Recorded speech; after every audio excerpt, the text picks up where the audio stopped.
Good morning, everyone. Thank you for being with me today. For those who don't know me yet, my name is Ron Levine from Mindfulness and Blue Jeans. I've been practicing mindfulness and insight meditation for almost 25 years. I started during a time when I was dealing with clinical anxiety and depression and panic disorder. And my panic disorder had become bad enough that I was agoraphobic. I was unable to leave the house. I was on disability from work. And happened to get paired up with a psychologist who, even back in the late 90s, was several decades deep into practicing and teaching mindfulness and insight meditation. And that was the start of my journey. And I never could have expected it would have led here. But here I am, and here you are with me. And thank you for being here. So this is the next in our ongoing series of calming anxiety by living mindfully. And for today's session, I'm going to reflect on something really interesting that I just read yesterday. And I think that's all I have by way of an introduction. So we can go ahead and jump in. Okay? Let's begin, as we always do, by imagining that we are suspended from the ceiling by a piece of string attached to the top of our heads. It has a nice cue to sit up straight, without adding any extra tension to do so. If we have some tension here right now, mental tension, emotional tension, physical tension, those are all allowed to be here. Tension is just information. Perhaps designed to draw our attention to something that needs a little attention. And there's no need to try to force that tension away, which usually involves bringing more tension to the tension, because we need tension to force something away. So it doesn't really need more tension. It perhaps just needs some attention. Right? So if there's some tension here, that's okay. It can be here. It can leave in its own time, which may or may not be today.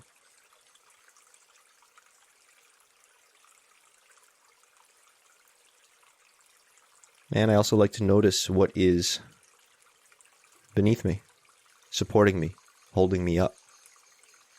A chair, cushion, the floor.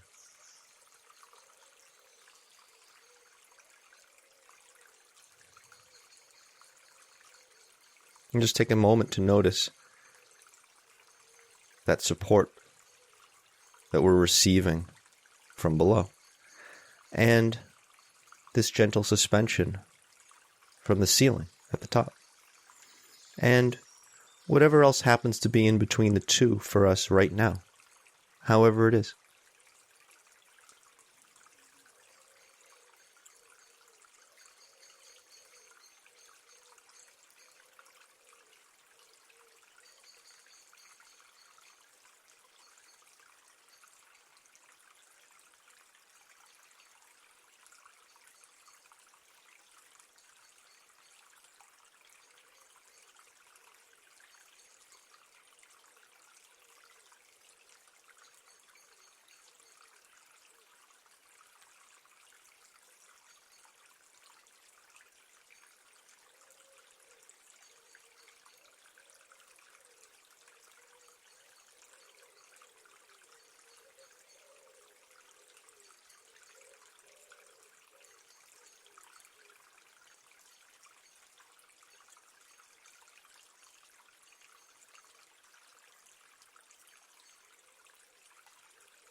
And if you haven't already, you may begin to bring your attention to your breathing.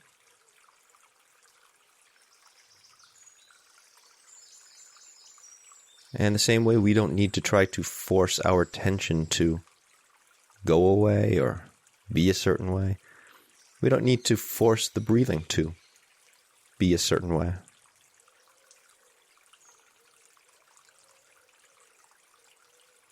We're really here to observe and listen, not dictate.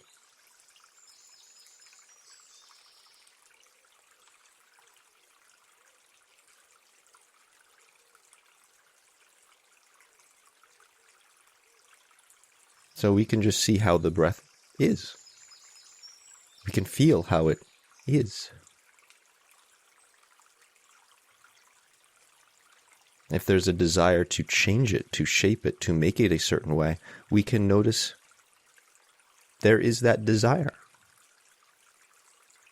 It doesn't mean we have to act upon it. We can simply see that it's there.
Now, I mentioned that I wanted to focus on something that I read yesterday.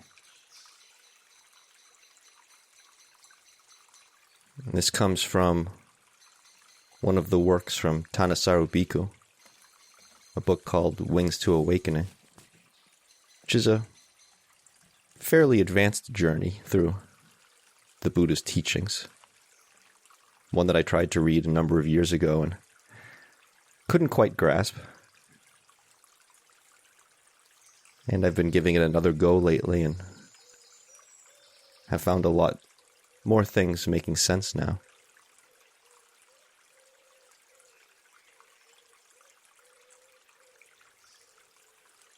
And there was one particular sentence that really jumped out at me. He says, when we're worried, it's really hard not to believe that we have to be worried.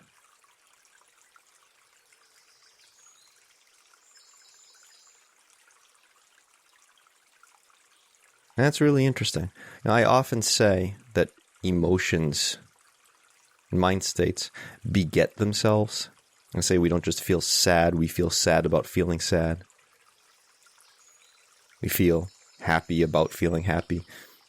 We feel anxious about feeling anxious.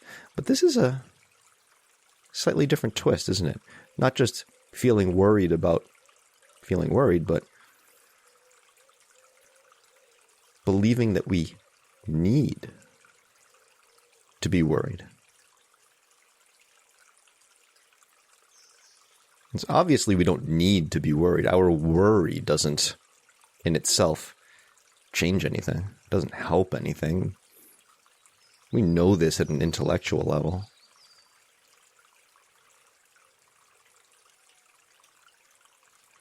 But we still engage in this process of worry.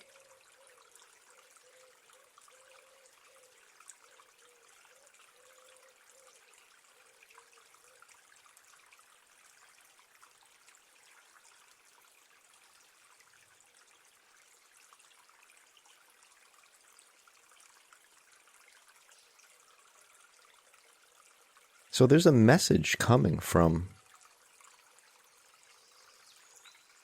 this process, this mental process, this emotional process.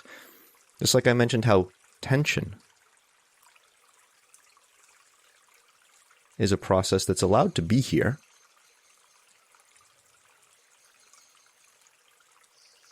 And rather than trying to force it away, which is just adding more tension to it, we can pay attention to it. See what its message is, why it's trying to draw our attention in a certain direction. And we can do that with something like worry.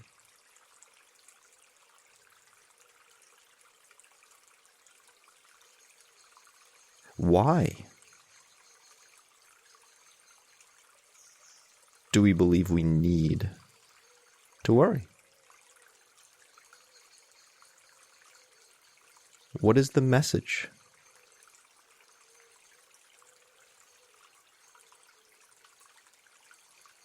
What part of our worry is worried?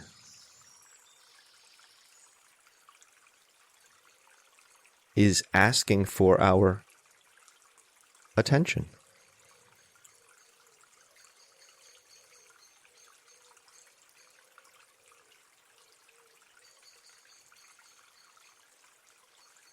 Can we breathe with that? Can we observe that? Can we listen to that? Not in an attempt to get ready to argue with it, to debate with it, to tell it it's right or wrong. Just listen.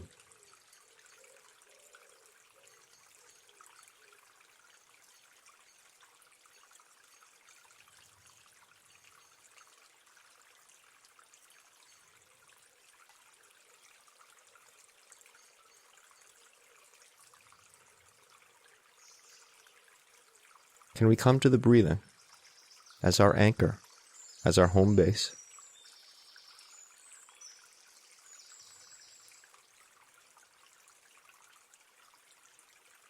And have an open receptivity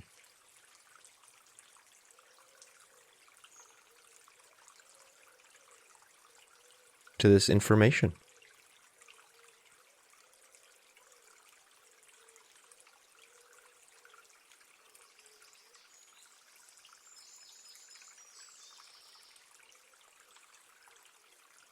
Information that the messenger of worry has brought us.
The information that we receive could take the form of verbal thoughts, talking to us as if we're having a conversation in actual language.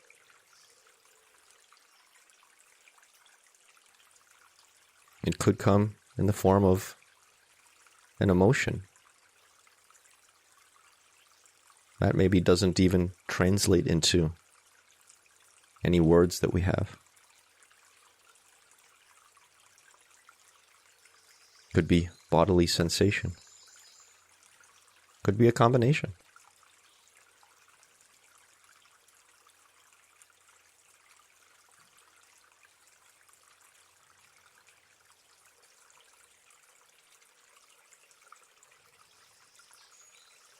Perhaps we're receiving a message from something other than worry. Perhaps it seems like we're not receiving any messages at all. That's okay.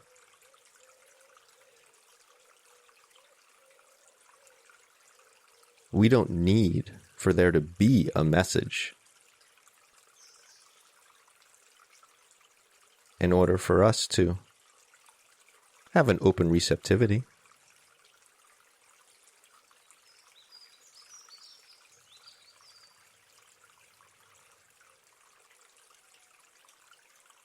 We can breathe with an open receptivity whether there's a message coming or not.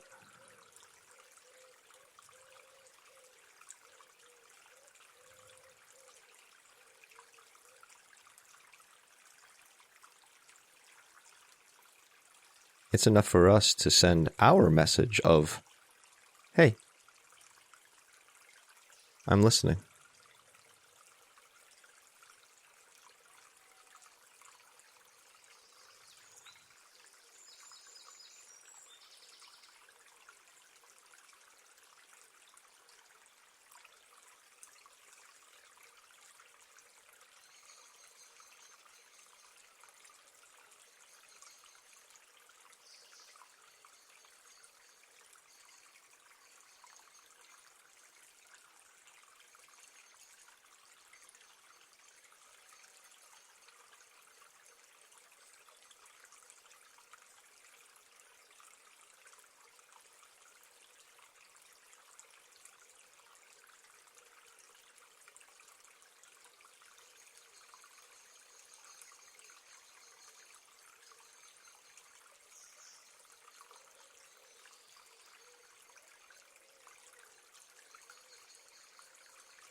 This practice is very much about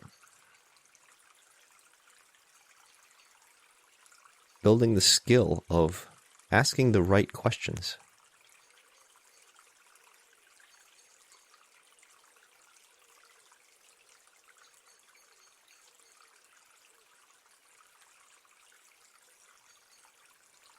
And one of the best right questions I've found is, what is my mind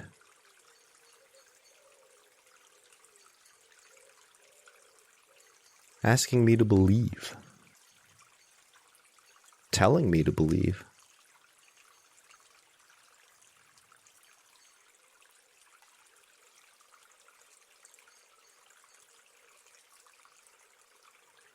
And if I examine it, if I inquire into it, does it hold up?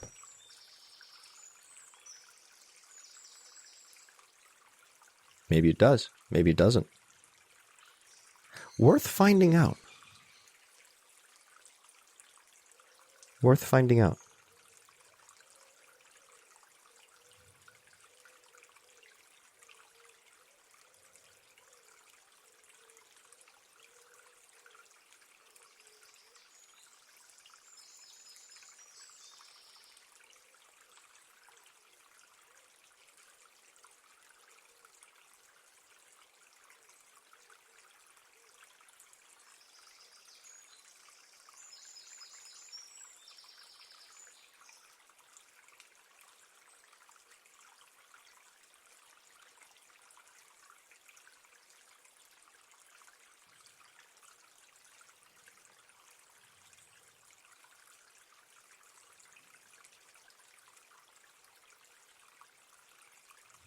And in my experience,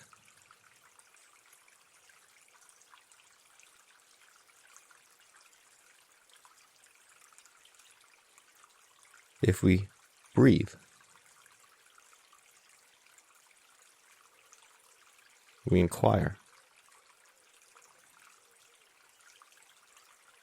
we listen with this open receptivity,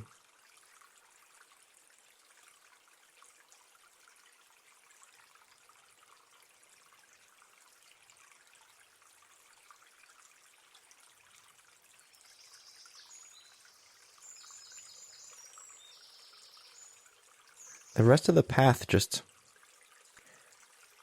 kind of builds itself.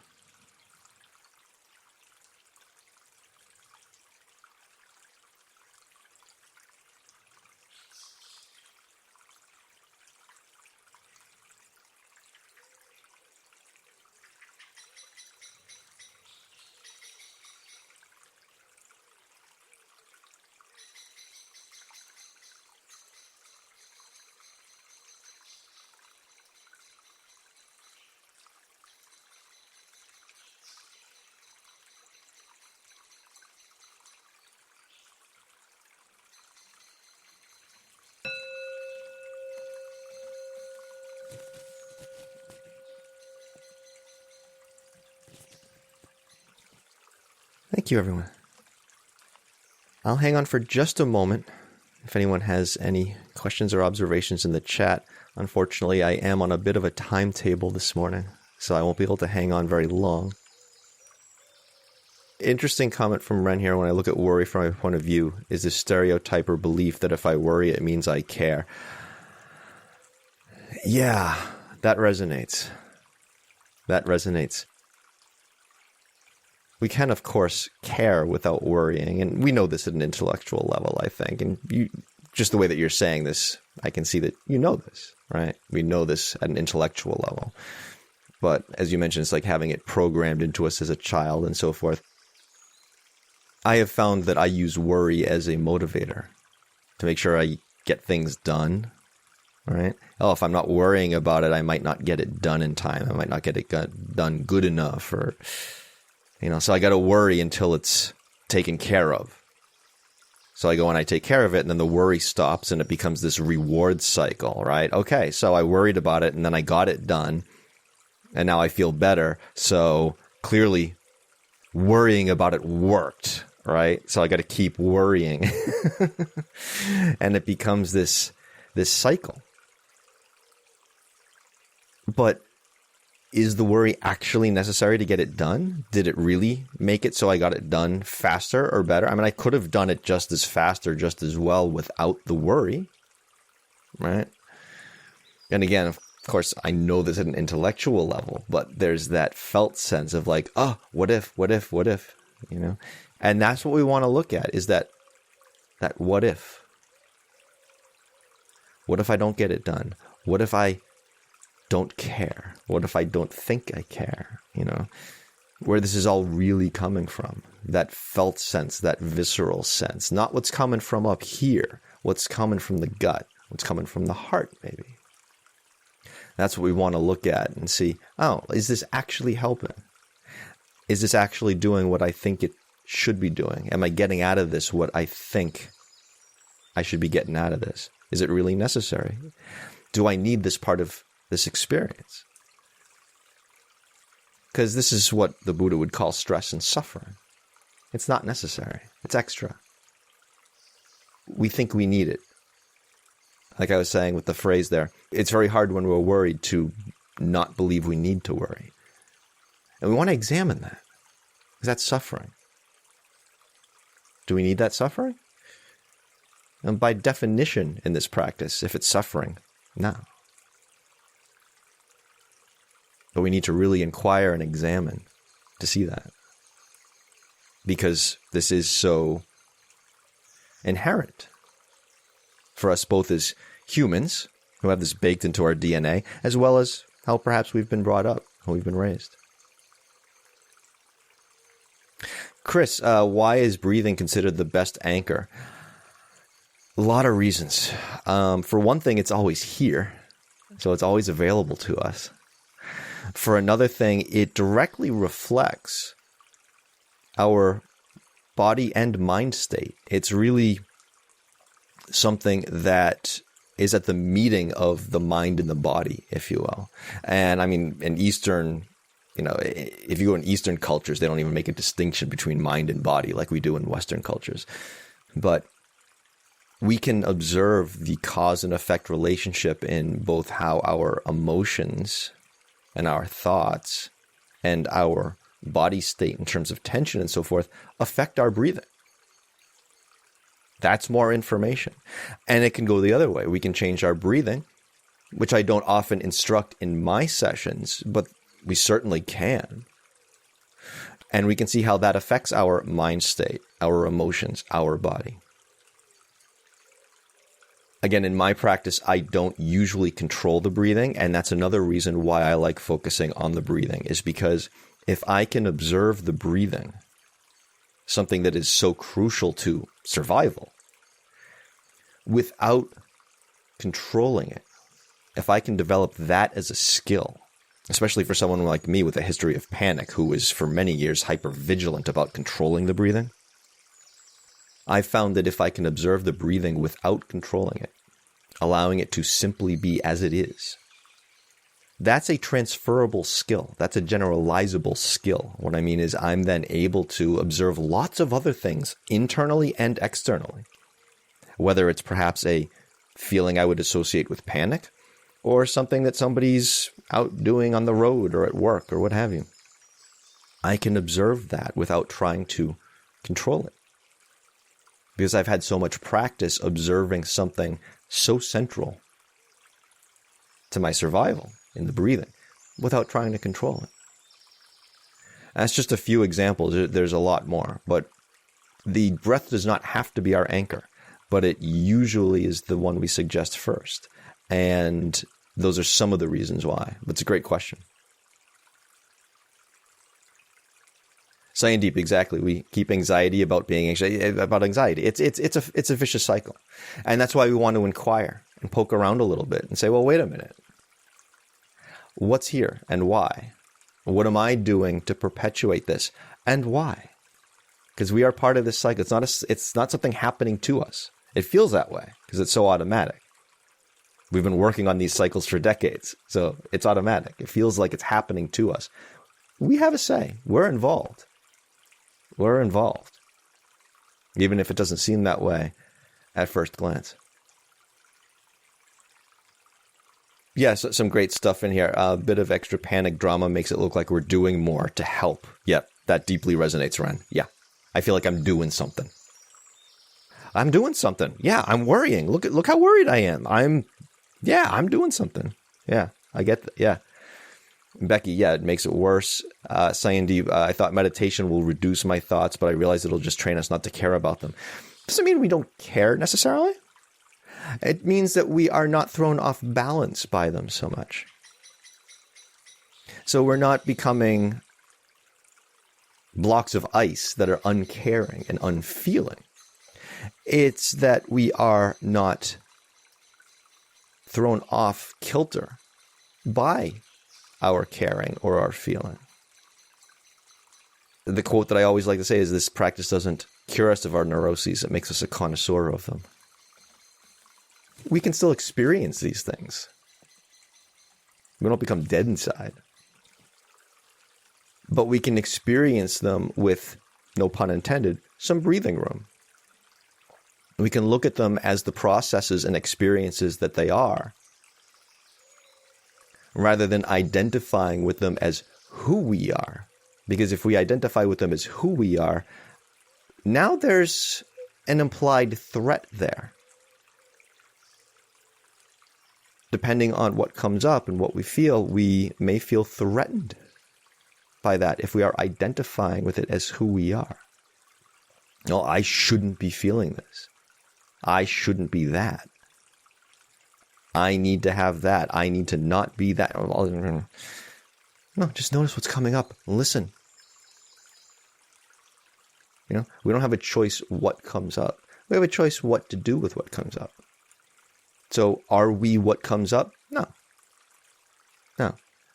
But our experience depends largely on how we work with what does come up, which again is another, coming back to that, why do we focus on the breathing? Because it gives us information.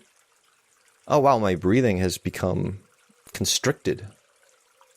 And there's this feeling in the mind. There's this feeling in the emotions. There's this feeling in the body. And look how that affects the breathing. And look how the breathing then maybe continues to affect those feelings in return. Again, it's cyclical. All right, what happens if I do change the breathing? What happens then? Let's find out, right? Inquire. What is the mind asking us to believe? Does it hold up? I'll close with this because Chris is asking, so many meditation breathings are very controlled. And there's nothing wrong with that. There's nothing wrong with that.